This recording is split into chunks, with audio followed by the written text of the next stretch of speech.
This is the day 3 of our trip to Boracay, Philippines. And kami ngayon ay pupunta sa Puka Beach. Kung mapapansin nyo guys, ay puro e-trike yung mga nandito.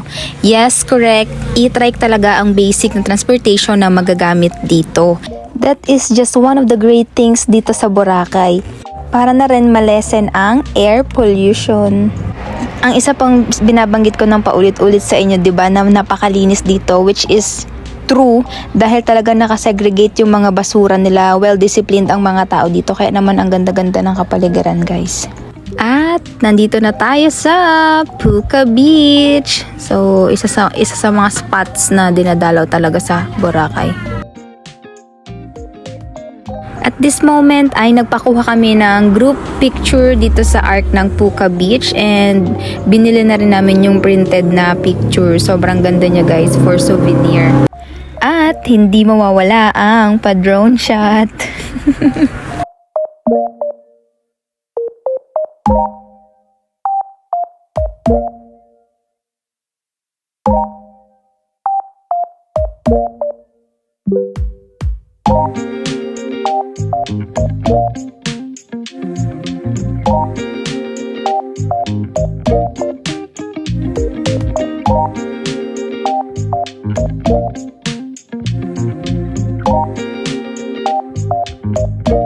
So, nandito na tayo sa Puka Beach. Ayan o, Puka Beach. I don't know why Puka Beach ang pangalan niya.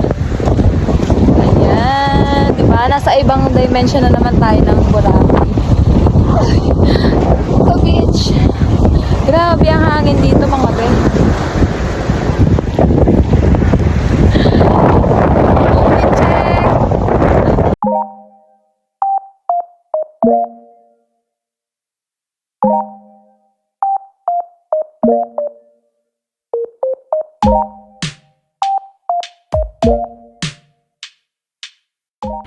Dito naman guys, habang kumakain kami, may isang foreigner na lumapit sa akin and nagtanong siya kung pwede daw siyang kunan ng pictures kasi wala daw siyang kasama. So ayan na nga ang atake ni ate. So binidyo-bidyohan ko siya and then biglang nag-cartwheel ang lola mo. Nagulat ako sa mga pangyayari.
This is it for me guys. Ito ang highlight ng aking pagpunta sa Puka Beach. Kasi nung day 1 and 2 pa lang, gustong gusto ko na magpa hair braid.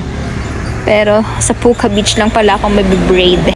Yung 4 lines na yan guys, dapat talaga iba't ibang color yan. Nagpumili ako ng red, green, yellow, and aqua blue.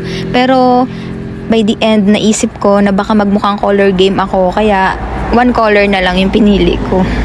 During the hair braiding, kapag nababanat yung strands ng buhok na pinagbuhulan ni ate ng mga colors ay medyo masakit siya guys.